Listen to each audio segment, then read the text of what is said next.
Hey everybody, this is Emily Josephine, continuing my latest series about achieving super early financial independence or super early retirement. Like my husband and I did. We were able to retire, be able to just quit working as far as working for income by our early 40s. And this is doable. This is totally doable for anybody with an average income. You don't have to build an MLM business or win the lottery or inherit gobs of money. You don't have to do that. You have to first of all, though, get your perspective right on money and on material things. And I'm pointing to the links to those two videos. If you have not seen them yet, I urge you to do so. You've got to get your perspective right on money and on material things in order for all the options that are available to be open to you. Because I'm going to be throwing out some numbers in a little bit that, you know, a lot of viewers are going to say, well, no way, I can't do that. Well, okay, no, you can't. Whether you think you can or you think you can't, you're right. To paraphrase a very famous quote of Henry Ford. Options are available if you've got the right perspective in most circumstances. Now, I know there's some other circumstances where it would be really hard, but please hear me out. All right. So, there are four main steps. In this video, I want to present the four main steps of basically the blueprint of achieving super early retirement. Four main steps. The first step is to keep careful track of your money so that you will have extra money at the end of every month. That's the first step, and that leads into the second step. Why do you want to make sure you have extra money at the end of every month? Well, it should be obvious. You're thinking, well, yeah, I need to have it to save and invest, right? Yes, but you're getting ahead of me, all right? First of all, get disciplined. You either have a budget or you do the your money or your life thing that I talked about in the video about your perspective on money, where you keep track of every cent that comes into and goes out of your life. And when you start doing that, you start realizing, oh, I don't need to buy this every weekend. I didn't need to buy that. And you just naturally start cutting down your expenses because you realize that basically you're wasting money. You're wasting your life energy. So it's important to get into that habit first of all, and that segues into the second step in this blueprint, and that is to set up an emergency fund. Before you start paying down debt, before you begin investing, you need to set up an emergency fund. Why? Because stuff happens. Stuff happens, and when the stuff happens, if you're trying to pay off debt and you have you have a big car repair expense or a medical expense, somebody has $5,000 of dental work that needs to be done or something. If you don't have an emergency fund, then you end up having to stop paying off the debt or stop investing for several months while you're paying off this debt. And so you get behind. So you want to set up the emergency fund as a hedge ahead of time. How big should the emergency fund be? Well, that depends on you. I mean, if you're a single person, fresh out of college, or fresh out of high school if you're not going to college and you've got a decent job, you don't have any family ties, you're just single, you're all by yourself, that's going to be different than, a person who's, married and has kids. Generally at least $500, maybe $1,000, maybe 2 months worth of basic expenses, and that's just to start out. Eventually you'd like an emergency fund that's between 3 and 6 months of your basic expenses, but to start out somewhere between, let's say, $500 and $5,000 would probably be a good ballpark to shoot for. So make sure you get to the point where you have extra money at the end of every month, and when you do, save that up for an emergency fund. Those are the first two steps. Third step, get out of debt as quickly as you can and stay out of debt. How do you do that? Well, the debt snowball is the popular way to do it. Look it up online. It's in my book, Hatching the Nest Egg, How to Achieve Super Early Retirement. I have a link to that book right below the video in the description if you want to check that out. But I mean, Dave Ramsey, made it famous. He didn't make it up, but he made it famous, the debt snowball. And you can just, go online, and there's a whole lot of blogs out there that will list the steps of the debt snowball. how to get out of debt. And then you need to stay out of debt. How do you stay out of debt? Pay cash for everything. Yeah. And if you use a credit card, you only use it if you know you're going to pay it off at the end of the month, that basically you're going to use it as a debit card. Okay?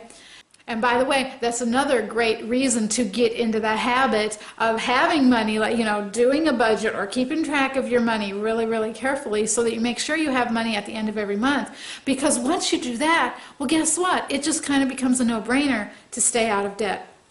And yes, that does include cars. If you need a car, you pay cash for a car. You save up to pay cash. Yeah, I know it sounds hard and it seems hard, but that's just because we've been brainwashed with this idea that we're supposed to get in debt to do everything, or it will be hard. You know, we can only pay on our car, you know, $300 a month or $500, and that's what we should do. That's because what everybody else does, and so we have to get a car loan. And no, you don't. Like I said, there's always options to doing everything. So once you get out of debt, you've paid off your car. And now this does not include the mortgage, but everything else, including the car, including a boat, if you have one, all that other stuff, motorcycle, get everything else paid off as quickly as you can and stay out of debt. And then, of course, you want to pay down your mortgage as quickly as you can. But that's step 3, getting out of debt and staying out of debt. And the step 4, of course, is investing. And hopefully then by that time you should already be living beneath your means, and you want to live well enough beneath your means so that you have at least $500, preferably more like $2,000 or $3,000 extra every month in order to invest it. And yeah, this is where people are going to look at me crazy. But actually, you know what? A lot of you viewers out here who are watching me, you're a 2-income family. Both the parents work. Then, you know, you should be able to, you know, if you've paid off all your other debts and you don't have any ongoing medical expenses. Like I said, there's always different circumstances. You know, you might have a child who's got ongoing medical expenses. It makes it hard. I understand that. But if you don't, I mean, a 2-income family, you should be able to be saving at least $1,500, maybe $2,000 a month or more. What if you're a single-income family, you know, and you've got several children? There are ways, you know, you need to seek them out and look around you. But I'm going to throw out some numbers, and I've got some photos that I'll be putting above or in front, or however it works out when I edit this video, so you can actually see. I went to moneychimp.com, and that's got a compound interest calculator on it, and that's what I use, and those are the screenshots you're going to see from my computer. All right, now I'm going to be looking down at my notes here. I've got them written down on an envelope. I'm frugal, and I save envelopes that I get in the mail and use them to take notes on. And then I recycle them, of course. All right, so if you save up $500 every month, which is doable for pretty much everybody, save up $500 a month for 15 years, and we're going to be conservatives and say you're getting an 8% return rate. You're using the permanent portfolio, let's say. And by the way, watch my 2 videos I've done about the permanent portfolio if you don't know what I'm talking about.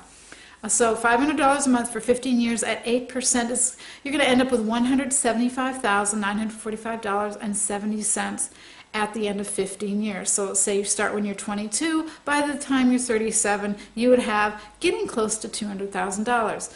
Doesn't sound like a lot to retire on, does it? But it is a good start. A lot of people in their 40s and 50s don't even have anywhere near that. The other thing is, you may also be able to, especially if you have an employer who matches your 401k contribution, these numbers that I'm pointing out should be above and beyond what you're putting in your 401k. I'm talking about the extra you have left over. I'm talking about your take-home pay. Your take-home pay. Your take-home pay already has your retirement taken out of it. So this is in addition to what you're putting into your retirement, most likely. Now, for some individuals, this won't be true. But, you know, just bear with me. If it is, then that $500 a month after 15 years is, almost $176,000. Well, their retirement might be about the same amount, which would put them at, almost $400,000 total. And yes, you can withdraw money from your retirement account before you're 59 and a half years old. Just understand that you will have to pay income tax and a 10% penalty. That's what my husband and I do, in part, because we have part of the money we are using is stuff that's not in retirement, and part of it is stuff that is in retirement.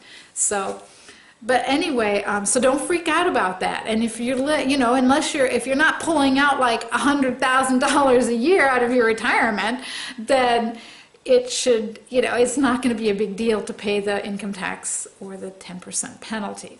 All right, so there we go. What about $500 a month saved for 20 years? Let's say you start when you're 22, now you're 42 years old, you've been saving $500 a month faithfully and consistently every month, 8% interest, $296,537.53. Now, I'm saying 8%. I'm assuming you're using something like the permanent portfolio, which gets a little less than, general mutual funds return, but it's a lot safer, okay? It's a lot, you can sleep at night when you're using either the Ivy portfolio or the permanent portfolio as your investment model. All right. Yeah, and I made a note here that right now the maximum amount you can put in your 401k every year is $18,000 a year. Well, that's, that's over, what is that, $1,500 a month? It's over $1,000, I think, yes, it's 15, yeah, because 600 times 12, right. So that's $1,500 a month in your 401k. So yeah, if at all possible you want to max out your 401k, because remember, you can take it out as needed. In fact, if you have a big medical bill, you can even take it out without penalty, if it's, over a certain amount and stuff like that. So, but you don't want to do that. You want to try not to have to do stuff like that, right? All right, so moving right along. What if you can bump that up to $1,000 a month? What if you invest $1,000 a month for 15 years at 8% interest? At the end of those 15 years, you'd have $351,891.40. Nothing to sneeze at. So let's say you start when you're 22, that's when you're 37. Well, what if you do it for 5 more years? This is the beauty of compound interest. You add 5 more years to that, you wait 20 years, then you'll have almost $600,000. And this is just $1,000 a month, which is really doable for most families if they're living frugally. And, I've got to make an exception, if you have only 3 or 4 kids. If you've got more than 4 kids, it's a different story. But I talked about a long time ago in another video about priorities. Well, if your priority is to have a lot of children and, only one of the spouses is, or you're a single, let's just say you're a single parent income home, just a single income home, and you have a lot of children, things, you have to decide, well, do I want to retire super early or do I want to have a bunch of kids? Sometimes you can't have your cake and eat it too. But for most families, $1,000 a month is doable. Living frugally, getting your perspective right on money and material things. All right, so now let's go up to $2,000 a month. A lot of people can do this.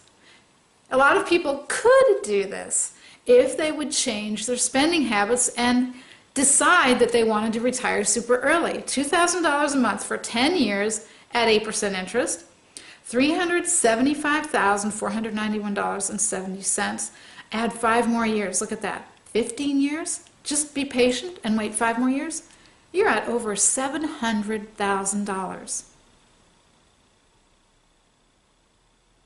If you're not paying a mortgage at that time, if you don't have a mortgage payment, even if you do have a mortgage payment, you can probably retire on that amount, or even less. It just depends on where you're living, the lifestyle you want, how many children you have to take care of, things like that.